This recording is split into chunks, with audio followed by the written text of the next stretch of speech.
अल्हम्दुलिल्लाहि रब्बिल आलमीन अस्सलातु वस्सलामु अला रसूलिहिल अमीन व अला आलिहि व सहबिहि अजमईन इला यौमिद्दीन अम्मा बाद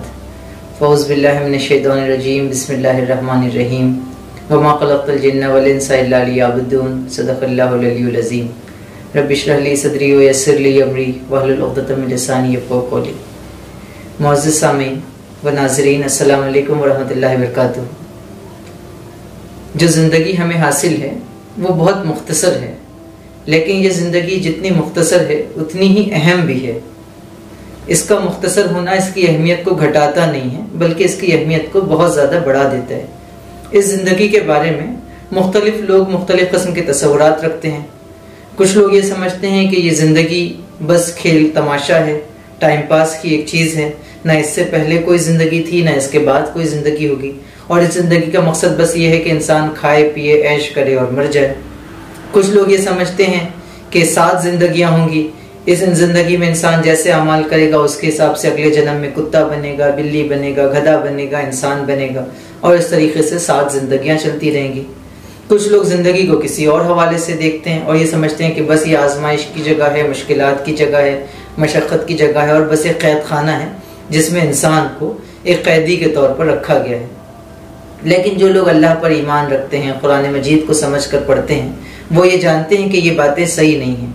बल्कि ज़िंदगी के ताल्लुक़ से इस्लाम का नुक्ता नज़र ये है कि ये खेल तमाशा नहीं है, ये टाइम पास नहीं है, ये 7 जन्मों का कोई सिलसिला नहीं है, ना ही ये कोई ऐसी चीज़ है जिसमें इंसान को बस मशक्क़त के तौर पर कैदी बना कर रखा गया है। बल्कि ये बात कही गई कि अल्लज़ी खलक़ल मौत वल हयात लियब्लुवकुम अय्युकुम अहसनु अमला। इस तरह हमने मौत और ज़िंदगी को बनाया ताकि देखे तुम में कौन है जो एहसन अमल करता है। तो इस्लाम का तस्वुर ज़िंदगी ये है कि ये ज़िंदगी एक इम्तिहान है, एक आजमाइश है, एक टेस्ट है जिससे अल्लाह ताला अपने बंदों को गुजार रहा है, और इस टेस्ट के ज़रिए से अल्लाह ताला ये देखना चाहता है कि कौन है जो एहसन अमल करता है, कौन है जो बेहतरीन अमाल करता है, कौन है जो बेहतरीन किस्म की ज़िंदगी गुजारता है, कौन है जो ऐसी ज़िंदगी गुजारता है जो अल्लाह ताला को बहुत पसंद हो।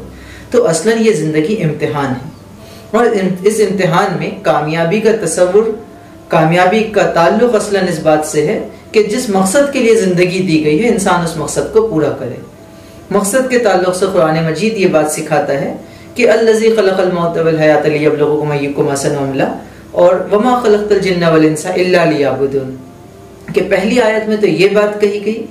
कि ज़िंदगी इसलिए दी गई है ताकि ये देखे कि कौन है जो एहसन अमल करता है, और दूसरी आयत जो सूरह ज़ुर्रियात की हमने आपके सामने पढ़ी उसमें अल्लाह ताला कहता है कि हमने जिन्नों और इंसानों को नहीं पैदा किया मगर इस काम के लिए कि वो हमारी इबादत करें।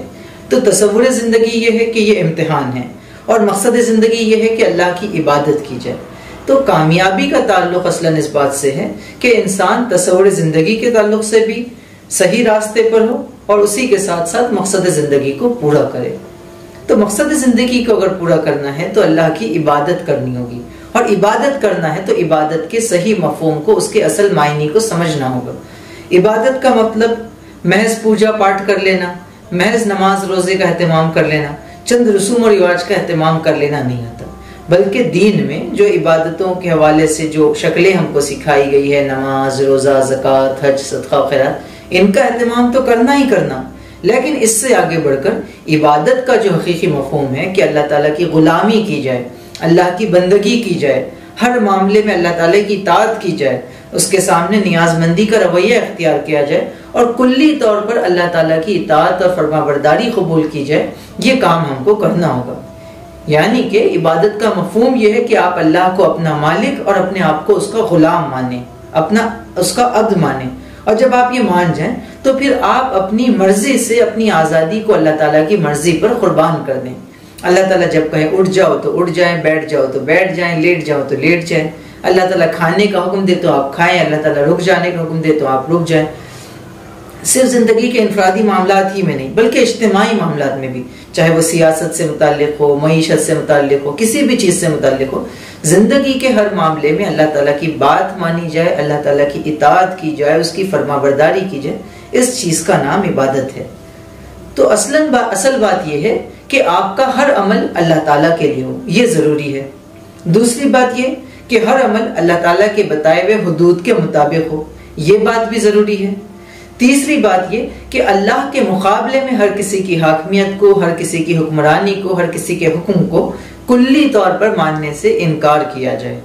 ये भी इबादत का लाजमी जुज है। और चौथी चीज ये है कि इनफरादी मामलात के साथ साथ जब आप इज्तिमाई मामलात में भी दीन पर अमल करना चाहते हैं तो उसके लिए ये जरूरी है कि बेहतर माहौल, बेहतर इज्तिमाई माहौल, बेहतर दीनी माहौल फराहम हो, दीन को क़ुव्वत व ग़लबा हासिल हो, ताकि आप बेहतर अंदाज में इज्तिमाई हवालों से भी दीन पर अमल कर सकें। तो उस हवाले से इक़ामत दीन की जद्दोजहद की जाए। तो साथियों, इबादत का जो इस्लामी तस्वुर है वो ये है कि हर मामले में अल्लाह ताला की कुल्ली तौर पर इताअत की जाए, अमल अल्लाह के लिए हो, अल्लाह के बताए हुए हुदूद के मुताबिक हो, अल्लाह के अलावा हर किसी की हाकमियत और हुक्मरानी और रबूबियत से इनकार किया जाए और उस हवाले से मुकम्मल जिंदगी में दीन के क़याम की कोशिश की जाए। ये इस्लाम का मकसद ज़िंदगी है, इस्लाम का तस्वुर ज़िंदगी है और नौजवान नस्ल को इसे बेहतर अंदाज में समझना भी चाहिए और बेहतर अंदाज में इसको पूरा करने के लिए कोशिश करनी चाहिए। रोज़ा इस बात की ट्रेनिंग हमें देता है, इस बात का सबक हमें देता है। मैं अल्लाह ताला से दुआ करता हूँ कि हम तमाम को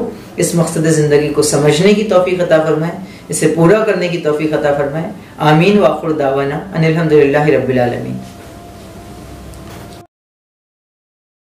सब्सक्राइब कीजिए इस चैनल को और बेल आइकन के बटन को दबाइए लेटेस्ट वीडियो सबसे पहले देखने के लिए।